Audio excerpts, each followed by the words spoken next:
And Eli Alezra opened the pot for a raise to 1,400.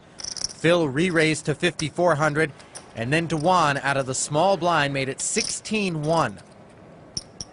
Eli folded, and rather than throw it away himself, Helmuth made the call for an extra 10 and change. Both players checked the flop. There was a bet out of Dewan of 27-6 on the turn. Helmuth called it. Dewan bet the river huge, and that's where we are now. I'm sorry I'm taking so long, guys. Take up to 4 days. This time.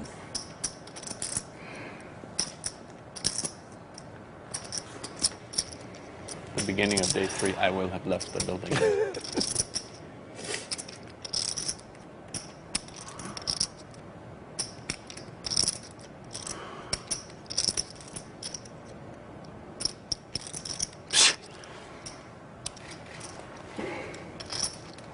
I'm going to look like an idiot if I'm wrong. I'm going to look like a genius if I'm right.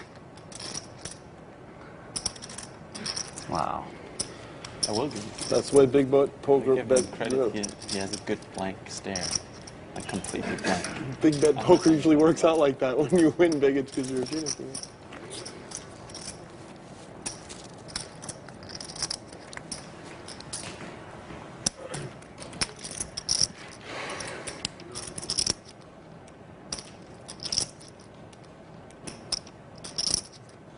I can do it better than you. But Phil knows to do it better than me.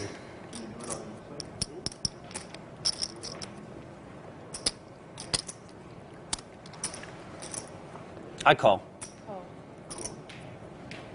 3 tens, yeah. Nice hand, buddy. Thank you. And just like that, Tom Dwan takes down an almost $330,000 pot. He goes from being stuck huge to a small winner. Vagar folded pocket fives. That's all. In a heartbeat, which sort of surprised me. I believe he would have a good hand now.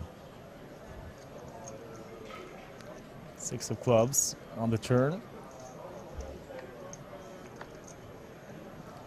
And now an even bigger 2-pair for Afshin. The ace hits on the river, off the checks. And a small bet from Afshin. Well, 500, 400, yeah.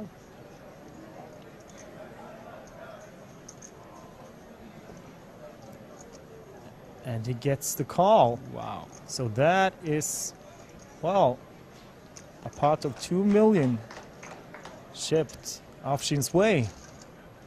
With a gifted 400,000 at the end. Yeah. I want to see you outside.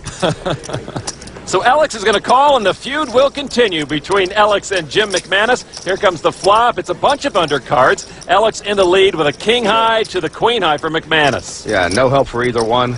Neither with a hand now, and both have checked. On the turn now. And the 7 pairs aboard. McManus with a spade draw. Alex will take a stab at the pot with no hand. McManus should be raising or folding right here, but he has called. The river card's a 5 of diamonds. And you see the check mark. Powers has the hand 1. Should he not fold? And he bets. He's actually bluffing with the best hand, king high. Right now, McManus probably could take this pot down if he decides to raise Alex. I got to believe Alex would lose it. McManus only calls. Wow, he called. Oh, king wins? Oh. You call me with a jack high? Well, actually, Alex misread Jim's cards. He had a queen high. It's amazing he called that, though. Alex Powers takes another pot. You call me with a jack high. With all those small pots you won. This is another limp pot, by the way, that Duhamel kicked us off with. Now Duhamel flops a pair of 7s. Helmuth with a better 7. Also has backdoor diamonds. And you imagine this will go bet call, and it does. Coleman gets out of the way. It's heads up here between Helmuth. Plenty of interesting turn cards here.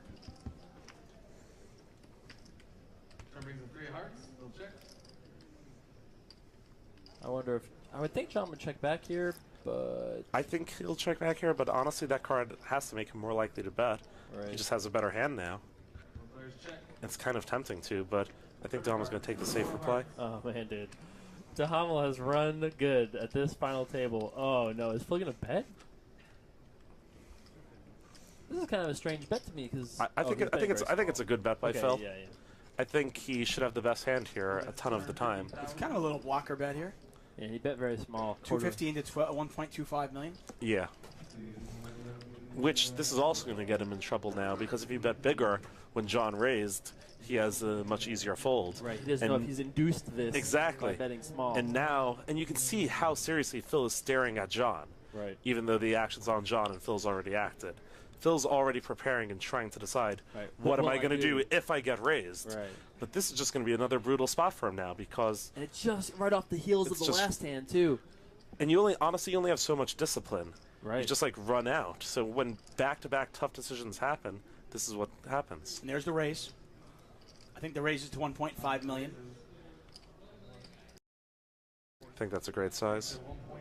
I have trouble telling sometimes whether Phil is actually in inner turmoil or just kind of like is pretending to be. But I feel like this is surely going to knock Phil around a little bit. He just lost that last hand. Now he's in another spot where he's like... There's also something very emotionally crippling when you bet on the river hoping they call. Right. And you're already like counting the stack in your head. It's like, oh, well, I'll make 1 million if they fold and 1.2 million if they call. Right. Good or great. And then they raise and you're like, oh my god, I'm either going to lose 2 million or 2.7 million. Yeah. It's a complete emotional disaster.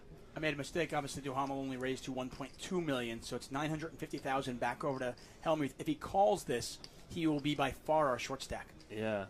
And this is very similar. I think that would be the most likely way that Duhamel would have a flush. Wow. Hellmuth makes the call. Yeah, he's just... It's really difficult to... You want to see that you got unlucky. Yeah. Especially when it just happened the hand before. You just want to see it again. It's a very common situation that happens. Chip ain't much at 900 around and one raise and one continuation bet or one call. I made that one call for 1,500 when I let the ace roll off. That was a... There was 3,300 there. Phil's blind, so it's 1,800. Yeah, you move just re-raise there on this last hand to see if David made the call with Queen Jack offsuit. He's flopped a gut shot straight draw while Gavin has top pair, top kicker. Quick check and a quick bet of 3,500. 35.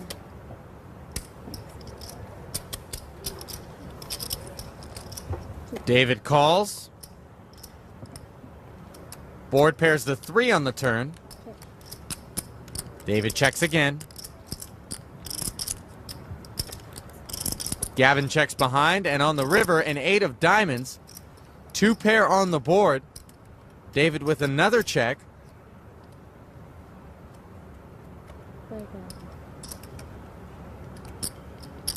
Gavin bets 5,000. David with just queen high. That's a bad call. And he makes the call. David perhaps putting Gavin on some sort of busted straight draw.